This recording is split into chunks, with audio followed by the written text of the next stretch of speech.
Hey, what's going on, guys? Leo. If you found the content valuable, hit the like and subscribe button for the YouTube algorithm.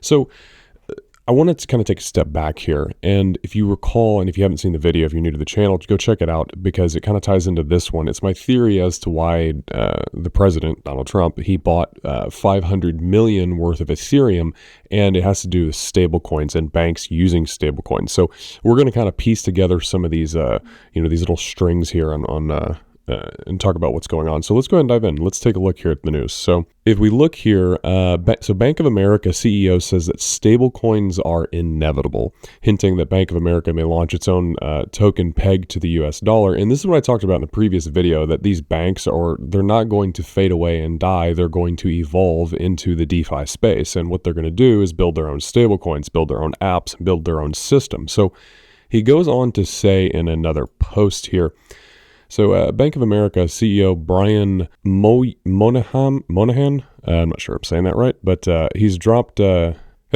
a rather interesting revelation, claiming that big banks like his will soon have to accept cryptocurrencies like Bitcoin and Ethereum for major financial transactions in the near future.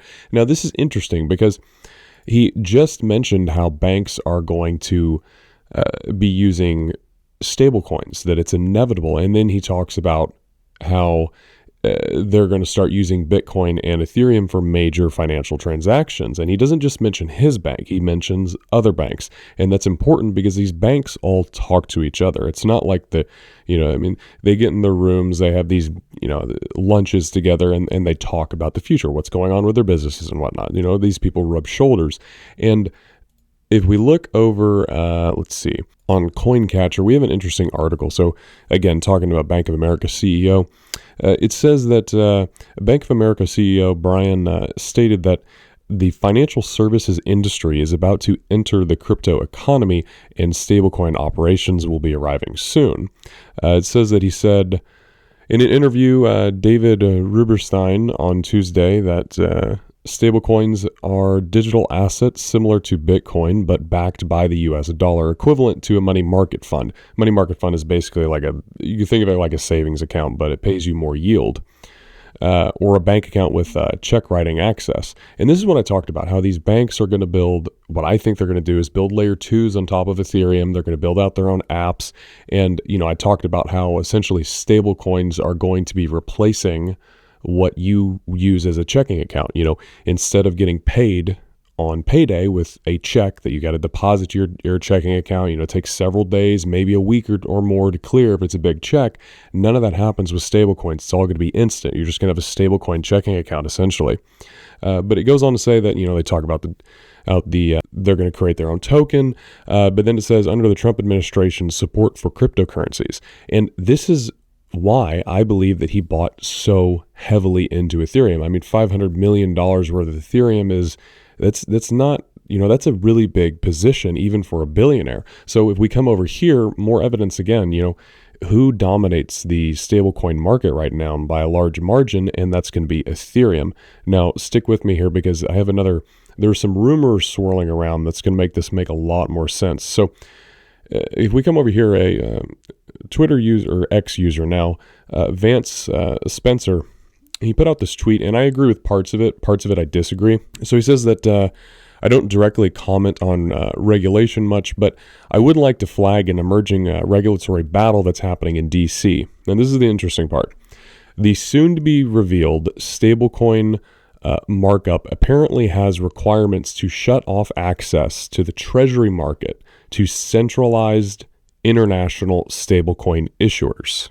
So what does that mean? So basically, in order for a stablecoin to exist, it has to be backed by real world assets in order to hold up its value. So one of the kind of the talk around on the street is that regulators are not going to allow you to have a algorithmically backed stablecoin, kind of like what we saw with the whole Terra Luna fiasco.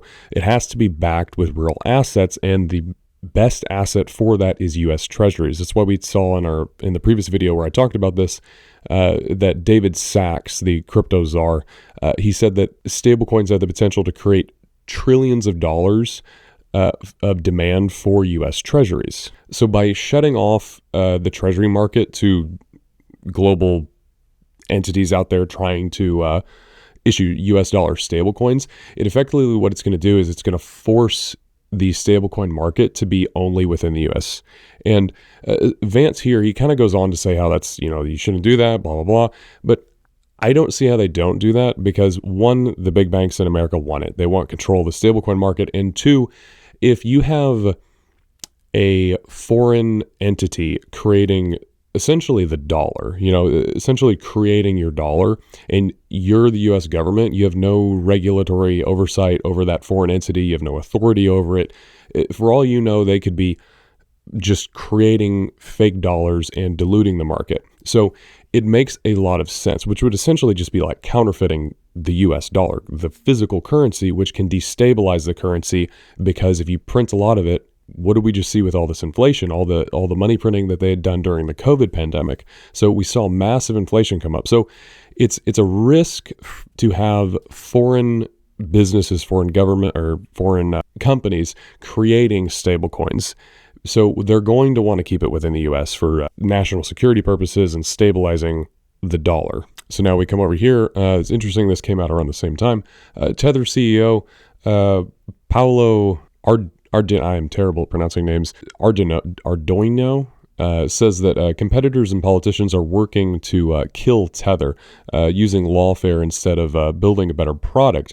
And so this kind of goes hand in hand with Vance's tweet about the regulators having this battle with cutting off foreign entities to the treasury market. And I think this makes a lot of sense because, like, U.S. banks, they don't want Tether being the dominant player. So you have this one aspect where U.S. banks are going to be pushing to make stablecoins only within the United States. You can use the stablecoins, the actual tokens, all over the world because that's going to create a lot of demand for them and it's going to strengthen in the dollar overall. But if you want to be an issuer, if you want to actually print stablecoins, you must be a US-based company. Otherwise, you're not going to be able to get access to the treasury market in order to back your stablecoin. Now, ultimately, this wouldn't destroy Tether. Their entire business is stablecoins on the US dollar. They could just move to America and I would imagine they'd be fine.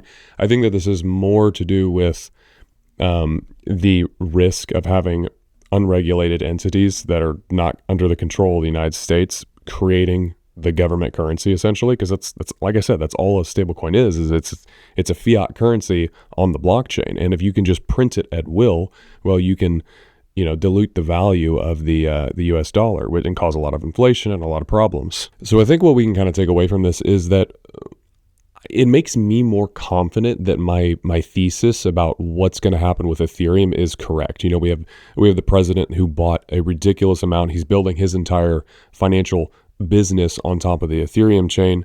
We're seeing banks coming out saying that, hey, we're going to be issuing stable coins. They aren't telling us what chain they're building on, but we do know that JPMorgan is building on Ethereum and they have their own stablecoin that's being used behind the scenes. So I think that if JPMorgan has picked Ethereum, then I think that what we're going to see is a lot more other banks start picking Ethereum. I think that it is the premier choice, the premier product to launch stablecoins on. And you don't even have to believe me. You just take a look at the numbers here.